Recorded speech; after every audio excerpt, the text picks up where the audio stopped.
شیخ مہدی الفاسی مطالع المسرات شرح دلائل الخیرات میں لکھتے ہیں، حضور کا ذکر سن کر جس شخص کے کلیجے میں ٹھنڈ نہیں پڑتی، اس کے سینے میں دھڑکنے والا دل کسی مومن کا دل ہی نہیں ہے۔ یہ ہو ہی نہیں سکتا کہ حضور کا ذکر ہو اور قرار نہ پہنچے۔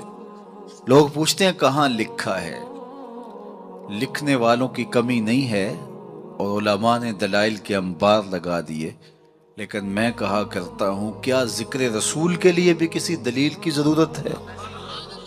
کبھی ایسا ہوا ہے پھولوں کا تذکرہ چھڑا ہو اور بلبل کہے کہاں لکھا ہے؟ بات شمع کی ہو رہی ہو اور پروانہ دلیلیں ڈھونڈ رہا ہو، اور یہ بھی ممکن نہیں کہ بات سرکار مدینہ کی ہو رہی ہو اور امتی کو دلیل کی ضرورت ہو۔ محب کے لیے تو اس سے بڑا سرمایہ ہی کوئی نہیں، کوئی اس کے محبوب کا ذکر چھیڑ دے۔ رومی علیہ رحمہ لکھتے ہیں کسی نے مجنو کو دیکھا کہ وہ ریت کے اوپر لیلا لیلا لکھ رہا ہے، رک کے پوچھا یہ کیا کر رہے ہو؟ گفت مشق نام لیلا می کنم، خاطر خود را تسلی می دہم۔ کہنے لگا اپنی محبوبہ کا نام لکھ لکھ کے دکھی دل کو قرار دے رہا ہوں۔ رومی علیہ رحمہ نتیجہ نکالتے ہیں اگر لیلا کا نام مجنو کو تسکین دیتا ہے تو کیا حضور کا نام امتی کو تسکین نہیں دیتا؟ ٹھنڈ پڑ جاتی ہے سینے میں جب کسی کے لبوں پہ حضور کے نام کا چراغاں ہو۔ مطرب سے کہو کہ چھیڑے ذرا اس جان تمنا کا قصہ، مطرب سے کہو کہ چھیڑے ذرا اس جان تمنا کا قصہ، فرقت کے بھیانک لمحوں میں کچھ دل کو سہارا ہو جائے۔ آج کی اس خوبصورت مجلس کا عنوان آپ نے رکھا محبت رسول صلی اللہ علیہ وسلم۔ محبت ایک عنوان ہی ایسا ہے جب کسی کے لبوں پہ لفظ محبت آئے تو روح تک کی پیاس بجھتی ہے۔ محبت ایک داعیہ ہے جو کسی کے لیے بے تابیاں پیدا کرتا ہے، تڑپ پیدا کرتا ہے۔ کوئی دل محبت سے خالی نہیں ہو سکتا۔ جب سینے میں دل ہے تو پھر کوئی دل بر بھی ہوگا، پھر کسی کا انتظار بھی ہوگا، رت جگے بھی ہوں گے، پھر آہیں بھی ہوں گی، سسکیاں بھی ہوں گی، پھر ملنے کی طلب بھی جاگے گی، پھر تگ و تاز بھی ہوگی، جد و جہد بھی ہوگی، وصل اور ہجر کے لمحے بھی ہوں گے۔ اور یہ ہو نہیں سکتا کہ دھڑکتا ہوا دل سینے میں ہو تو اس میں محبت نہ ہو۔ غالب نے کہا تھا کہ غم اگرچہ جاں گسل ہے، پہ کیا بچیں کہ دل ہے، غم عشق اگر نہ ہوتا غم روزگار ہوتا۔ یہ تو ہو ہی نہیں سکتا کہ دل ہو اور کوئی دل بر نہ ہو۔ تو جب سینے میں دھڑکتا ہوا دل رکھا ہے تو پھر کسی کی تانگ تو ہوگی، پھر انتظار تو ہوگا، پھر کسی کے ملنے کی آس تو ہوگی، پھر رت جگے تو ہوں گے۔ اور اس دل کا یہی زیور ہے، یہی دل کا حسن ہے، یہ بے تابیاں ہی اس دل کا جمال ہے۔ اقبال نے کہا قید میں پہنچا تو حاصل مجھ کو آزادی ہوئی، دل کے لٹ جانے سے اس گھر کی آبادی ہوئی۔ ہر شے لٹتی ہے تو برباد ہوتی ہے، یہ لٹتا ہے تو آباد ہوتا ہے۔ برگ گرتی ہے تو یہ نخل ہرا ہوتا ہے۔ ایک عجیب کائنات ہے، ہر شے ٹوٹ جائے تو بے وزن ہو جاتی ہے، بے قیمت ہو جاتی ہے۔ یہ شیشہ آپ گنا کتنا قیمتی ہے، لیکن اگر اس کو توڑ دیا جائے، چور چور ہو جائے تو اس کی کوئی قیمت نہیں رہے گی۔ لیکن جتنا زیادہ دل ٹوٹے گا اتنی ہی قیمت بڑھ جائے گی۔ تو بچا بچا کے نہ رکھ اسے، تیرا آئینہ ہے وہ آئینہ کہ شکستہ ہو تو عزیز تر ہے نگاہ آئینہ ساز میں۔ یہ جتنا زیادہ ٹوٹ جائے اتنی قیمت اس کی بڑھ جاتی ہے۔ تو یہ طے شدہ ہے کہ جب سینے میں دل ہے تو پھر کوئی دل بر بھی ہوگا۔ اب کسی سے ہم محبت کرنے پہ مجبور ہیں۔ کیوں مجبور ہیں؟ اس لیے کہ ہمارے سینے میں دل رکھا ہوا ہے۔ جب دل ہے تو پھر دل بر کی بھی تلاش ہوگی۔ اب کسی سے محبت ہم کرتے کیوں ہیں؟ اس کی بھی تو کوئی وجوہات ہوتی ہیں، کسی سے محبت کیوں کی جاتی ہے؟ عمومی طور پہ کسی سے محبت اس لیے کی جاتی ہے کہ اس کا ہمارے ذمے کوئی احسان ہے، تو ہم محبت کرتے ہیں کہ اس نے ہمیں مشکل وقت میں ہمارے کام آیا تھا، تو اس کے لیے جذبات محبت پیدا ہو جاتے ہیں۔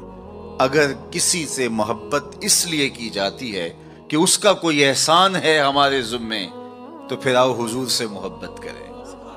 اس لیے کہ ہم اپنے وجود میں بھی ان کے محتاج ہیں۔ اگر وہ جلوہ گر نہ ہوتے تو کائنات کو خلعت وجود ہی نہ ملتا، محمد نہ ہوتے تو اے بندہ پرور خدا خود ہی ہوتا، خدا ہی نہ ہوتی۔ یہ کائنات کو تعین نصیب نہ ہوا ہوتا اگر حضور تشریف نہ لاتے، کائنات کو وجود ہی نہ بخشا جاتا اگر حضور جلوہ گر نہ ہوتے۔ اقبال کا لہجہ بھی دیکھ لیجئے، ہو نہ یہ پھول تو بلبل کا ترنم بھی نہ ہو، چمنے دہر میں کلیوں کا تبسم بھی نہ ہو، نہ ہو یہ ساقی تو پھر میں بھی نہ ہو، خم بھی نہ ہو، بزم توحید بھی دنیا میں نہ ہو، تم بھی نہ ہو۔ خیمہ افلاک کا استادہ اسی نام سے ہے، نبض ہستی تب شامادہ اسی نام سے ہے۔ کسی سے اس لیے پیار کیا جاتا ہے کہ وہ ہم سے پیار کرتا ہے، تو پیار کے بدلے میں پھر پیار کیا جاتا ہے۔ یہ ایک داعیہ ہے کسی سے پیار کرنے کا۔ اور اگر آپ کسی سے اس لیے پیار کرتے ہیں کہ وہ ہم سے پیار کرتا ہے، تو غارِ سجدہ کے نوکیلے پتھروں پر پیشانی رکھ کے تمہارے لیے کون آنسو بہاتا رہا؟ دنیا پہ جلوہ گر ہوتے ہوئے اس امت کی بخشش کی دعائیں کون کرتا رہا؟ حضرت فضل بن عباس کہتے ہیں، میں وہ آخری شخص تھا جس نے حضور علیہ السلام کو لحد میں اتارا، تو میں نے کفن کی تنیاں کھولی اور میرے دل میں آرزو پیدا ہوئی کہ میں چہرہ انور کی زیارت تو کر لوں۔ جب میں نے تھوڑا سا کفن کو سرکایا تو لب ہل رہے تھے۔ مجھے شوق ہوا کہ میں سنوں اس موقع پہ کیا کہہ رہے ہیں، تو میں نے اپنے کان کو حضور کے ہونٹوں کے قریب کیا تو آواز آ رہی تھی، رب ہب لی امتی، اللہ میری امت کا معاملہ میرے ہاتھوں میں ہی دے دے۔ اللہ اکبر۔ اگر کسی سے اس لیے محبت کی جاتی ہے کہ وہ صاحب کمال ہے، مختلف ہیروز سے، دنیا کے دانشوروں سے، بڑے لوگوں سے آپ اس لیے محبت کرتے ہیں کہ وہ صاحب کمال ہوتے ہیں۔ اگر یہ داعیہ ہے کسی سے محبت کرنے کا تو پھر اس سے محبت کیجئے، بالغ العلا بکمالہ، جس کے کمال کو کائنات کی کوئی شے چھو ہی نہیں سکتی۔ عقل انسانی بھی وہاں بے بس ہے۔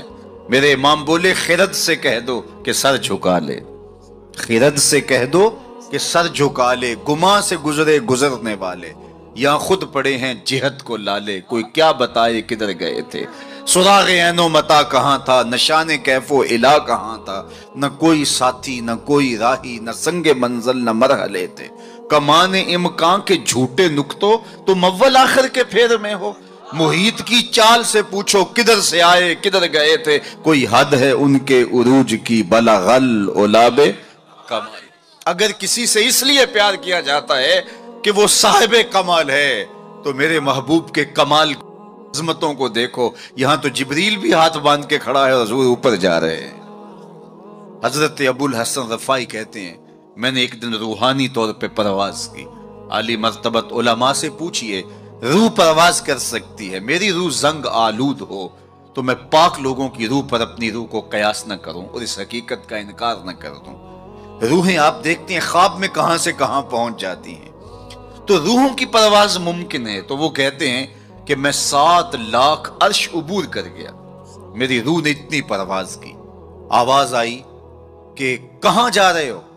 تو میں نے کہا مالک، معراج کی شب جس عرش کی چھاتی پہ محبوب کے قدم لگے تھے، میں اس عرش کو دیکھنے کے شوق میں آیا ہوں۔ نہ سفر بشرط معال ہے، نہ طلب بقید سوال ہے، فقط ایک سیری ذوق کو میں بھٹک رہا ہوں کہاں کہاں، میرے دل کی یہ خلوتیں کئی بار سج کے اجڑ گئیں، مجھے بارہا یہ گما ہوا تم آ رہے ہو کشاں کشاں۔ کہا میں تو سچ کی تلاش میں نکلا ہوں۔ تو پھر آواز آئی، ارجع لا وصول لک، ابو الحسن پلٹ جاؤ، تم کروڑوں سال بھی پرواز کرو، جس عرش کی چھاتی پہ محبوب کے قدم لگے تھے وہاں تمہارا خیال بھی نہیں پہنچ سکتا۔ جس نبی کے قدم اتنے اونچے ہیں اس نبی کا سر کتنا اونچا ہوگا۔ کوئی حد ہے ان کے عروج کی، بالغ العلا بے۔ مولوی کا تو دماغ خراب ہو گیا کہ ترازو لے کے تولنے بیٹھ گیا، اسے تولنے لگا جو تولا نہیں جا سکتا۔ یار سونار کے چھوٹے سے ترازو پہ رتی ماشے کا حساب تو کیا جا سکتا ہے، لیکن منو ٹانوں کا حساب تو نہیں آ سکتا۔ عقل کے ترازو پہ تولنے کا شوق آ جائے تو میں آپ کو تول لوں، آپ مجھے تول لیں۔ اور جو نبیوں کا بھی امام ہو، ڈٹھے ورق قرآن دے پھول سارے، تیری شان جیا نہیں کوئی ہور ڈٹھا، تیری شان دا کرے مقابلہ جڑا انہوں عاشقاں اصلی چور ڈٹھا، کوئی نور آکھے کوئی بشر آکھے پیندا رات دینے ایہو شور ڈٹھا اللہ والیاں گل مکا دیتی تساں ہور ڈٹھا اساں ہور ڈٹھا تم نے حلیمہ کی بکریوں کے پیچھے پیچھے دیکھا ہے سدرہ پر جبریل سے آگے آگے نہیں دیکھا اور اقبال بولا تو نے یوسف کو کنویں میں دیکھا تو کیا دیکھا ارے ناداں جو مطلق تھا مقید کر دیا تو نے تو ابھی تک کنویں میں ڈھونڈ رہا ہے وہ مصر کے تخت کا مالک بھی بنا ہوا ہے تو کہا اگر کسی سے اس لیے پیار کیا جائے کہ وہ صاحب کمال ہے تو میرے رسول کے کمال جیسا کمال کس کو نصیب ہوا اچھا کسی سے اس لیے بھی پیار کیا جاتا ہے کہ کل مشکل میں کام آئے گا لوگ تعلق رکھتے ہیں ایسے لوگوں کے ساتھ جو اوکھے ویلے کام آ سکتے ہوں ان سے رشتے قائم کرتے ہیں ان سے دوستیاں رکھتے ہیں ان کو تحائف دیتے ہیں یار زندگی میں کبھی بھیڑ بن جائے تو کام آ جائے گا سیاسی لوگوں سے افسران بالا سے لوگ تعلق قائم رکھتے ہیں کہ اوکھے ویلے کام آئے گا کسی سے اس لیے پیار کیا جائے کہ وہ اوکھے ویلے کام آئے گا مجھے بتاؤ نزع سے اوکھا ویلا بھی کوئی ہو سکتا ہے مجھے بتاؤ حشر سے اوکھا ویلا بھی کوئی ہو سکتا ہے اگر کسی سے اس لیے پیار کیا جائے تو پھر حضور سے پیار کرنا چاہیے اس لیے کہ اوکھے ویلے وہ کام آئیں گے جب کوئی کسی کو نہیں پوچھ رہا ہوگا فرمائیں گے شفاعتی لأہل القبائر من امتی بڑے بڑے آجو میرے دامن میں لپٹ جاؤ اعلی حضرت بولے پیش حق مجدہ شفاعت کا سناتے جائیں گے آپ روتے جائیں گے ہم کو ہنساتے جائیں گے وسعتیں دی ہے خدا نے دامن محبوب کو جرم کھلتے جائیں گے اور وہ چھپاتے جائیں گے اچھا کسی سے پیار اس لیے بھی کیا جاتا ہے کہ وہ سونا بڑا ہے عمومی طور پہ دنیا پہ سب سے بڑا داعیہ محبت کا یہی ہے کوئی کسی سے اس لیے پیار کرتا ہے کہ وہ صاحب جمال ہے کسی کو کسی کے لب پیارے لگے کسی کو کسی کی زلف دراز اچھی لگی قدِ رانا پہ جانوار دینے کے لیے کوئی تیار ہوا کسی کی آنکھوں میں ڈوب جانے کو جی چاہتا ہے کسی سے کوئی پیار اس لیے کرتا ہے کہ وہ سونا بہت ہے چلو یہی داعیہ مان لیتے ہیں تو پھر زمانے میں لاؤ نہ اس حسین جیسا کشفت دجا بجمالہ مکھ چند بدر شاہ شانی ہے متھے چمک دی لاٹ نورانی ہے کالی زلف تیاک مستانی ہے مخمور رکھی ہیں مد بھریاں سیدنا ابو ہریرہ بولے کل قمر لیلۃ البدر لما را قبلہ ولا بعدہ مثلہ کیا پوچھتے ہو 14ویں رات کا چمکتا ہوا چاند تھے میرے حضور پھر کہا نہیں نہیں نہیں حضور جیسا نہ پہلے دیکھا نہ بعد میں دیکھا حسان بن ثابت پاس ہی کھڑے تھے بولے کیسے دیکھتے کسی ماں نے جنم دیا ہوتا تو دیکھتے خدا نے وہ سچا ہی پن چھڑیا جدے وچ محمد نو ٹالیا حسینہ جمیلہ دا منہ موڑ دیتا محمد بنا کے قلم توڑ دیتا 2000 میں خاکے 2006 میں خاکے تراشے گئے تو میں نے گلی گلی جا کے کہا تھا صاحب خاکے تو خاکیوں کے ہوتے ہیں جو پیکرے نور ہو اس کے خاکے کون تراشے گا خاکے تو بڑی دور کی بات ہے اس کا تو ثانی بھی نہیں سایہ بھی نہیں تھا ثانی تو دور کی بات ہے سایہ بھی نہیں تھا مثل او در عالم امکان متصور نیست ان کی مثل بزم عالم میں ممکن ہی نہیں ہے رخ مصطفیٰ ہے وہ آئینہ کہ اب اس سا دوسرا آئینہ نہ کسی کی بزم خیال میں نہ دکان آئینہ ساز چاند کی طرف منہ کر کے تھوکنے سے تھوکنے والے کا اپنا منہ میلا ہوگا چاند کی کرنیں کبھی بھی میلی نہیں ہو سکتی ہرا کا چاند کل بھی روشن تھا مدینے کا چاند آج بھی روشن ہے اور رہے گا یوں ہی ان کا چرچا رہے گا پڑے خاک ہو جائیں جل جانے والے کسی سے اگر اس لیے پیار کیا جاتا ہے کہ وہ سونا بڑا ہے تو پھر آؤ اس محبوب کے حسن کو دیکھو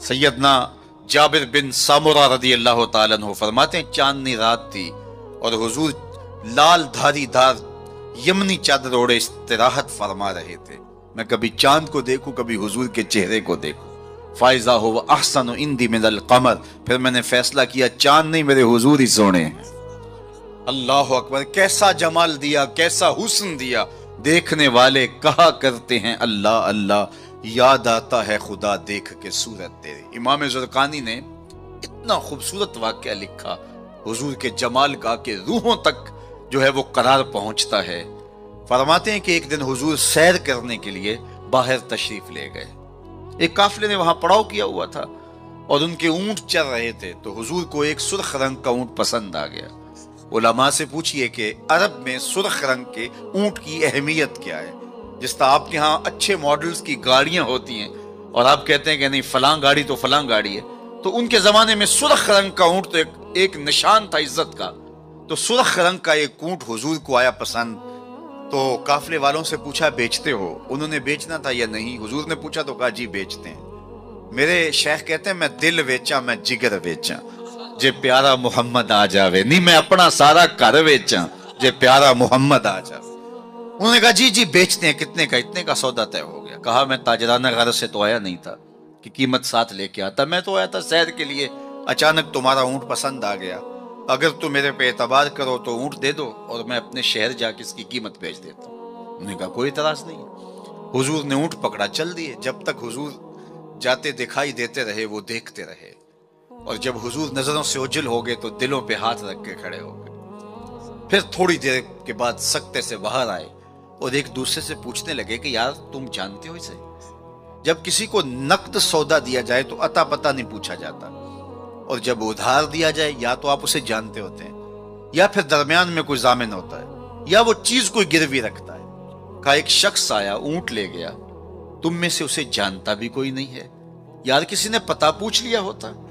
اس نے شے گروی کوئی نہیں رکھی, کوئی ضامن بھی نہیں دیا. ایک بولا یار جب وہ باتیں کرتا تھا منہ سے پھول جھڑتے تھے. اذا تکلم رؤیا کالنور یخرج من بین ثنایاہ, میں تو وہی دیکھتا رہ گیا. دوسرا بولا کہ یار جب وہ مسکراتا تھا نا سامنے والے پہاڑوں پہ عکس پڑتا تھا. اذا ضحک کاد یتلالع فی الجدر. تیسرا بولا یار میں تو اس کی زلفوں کے پیچ و خم ہی دیکھتا رہا. چوتھا بولا میں تو اس کی آنکھوں کے ساغر میں ڈوب گیا. کیا خوب سجن دیاں اکھیاں نے, کیا خوب سجن دیاں اکھیاں نے جی میں پر کے سرائیاں رکھیاں نے. تو اجے میرا یار نے ڈٹھا جنوں ویکھ کے چن شرم آوے. ادھی راتی دن چڑھ جاوے جیو رخ تو نقاب اٹھاوے. تے جیو نکلے سیر کرن نو سارا گلشن سیس نواوے اتے دھرتی لف لف جاوے. جے ہاتھ پھلاں وچ رکھدا ہاتھ پھلاں تو ود جاوے. نین نشیلے مست رسیلے وچ سونا کجل سہاوے. اکھ اگڑے تے انج پیا جاپے جویں میں خانہ کھل جاوے. توبہ توبہ حسن سجن دا چال نہ چلی جاوے. بجلی ڈردی لشک نہ مارے متا بے ادبی ہو جاوے. تے جے او کھولے پیچ زلف دے اتے راہی راہ پل جاوے. توبہ توبہ حسن سجن دا چال نہ چلی جاوے. علم خدا نے اینا دتا عقلاں وچ نہ آوے. عقل خدا نے اینی دتی علماں وچ نہ آوے. کی یہ جاز نظر وچ او دی جو آوے وک جاوے. خلق او دے نے مولئی دنیا کوئی ورلائی جان بچاوے. آزم ایڈا سونا ماہی سانو کدرے نظر نہ آوے. انہوں نے کہا جو بھی ہوا وہ اپنے حسن کا جادو جگا کے تمہارا قیمتی اونٹ ہتھیا کے لے گیا. امام زرقانی لکھتے ہیں جب انہوں نے کہا نا ہتھیا کے لے گیا تو اب تک خاموش بیٹھی قافلے کے سردار کی بیوی نے خیمے کا پردہ سرکایا اور ان سے مخاطب ہو کے کہا آنا ضامنۃ لسامان جمالکم لا یقدر بکم. خبردار اس کے خلاف کوئی بات کی تو اگر وہ قیمت نہ دینے آیا تو مجھ سے لے لینا, میں ضامنہ ہوں. انہوں نے کہا اچھا تو اسے جانتی ہے؟ کہا واللہ میں بھی نہیں جانتی. تو کہا پھر ضامن کیسے ہے؟ کہا جب تم سودا کر رہے تھے خیمے کی اوٹ سے میں نے اس کا چہرہ دیکھا تھا, اور اتنے سونے چہرے والا کبھی جھوٹ بول ہی نہیں سکتا ہے. تھوڑے لمحے گزرے تھے کہ حضور کے غلام آ گئے. قافلے والے کون ہیں جن سے ہمارے آقا نے اونٹ خریدا؟ کہا کہ ہم حاضر ہیں. کہا یہ کھجوریں تمہاری ضیافت کے لیے بیچی اور یہ رہی آپ کی قیمت. انہوں نے کہا قیمت بعد میں لیں گے, ہمیں تو لگتا ہے خود بک گئے ہیں, ہمیں اس پیارے کا ڈیرا بتاؤ. کہا وہ کھجوروں کے جھنڈ دکھائی دیتے ہیں وہی پیارے کا ڈیرا ہے. اس وفد کا نام تھا وفد طارق. امام زرقانی لکھتے ہیں سارا قبیلہ اٹھا اور جا کے حضور کے قدموں میں بیٹھ گیا. تیری تک کے ادامہ میں مرید ہو. اگر کسی سے اس لیے پیار کیا جاتا ہے کہ وہ سونا بڑا ہے تو پھر حضور سے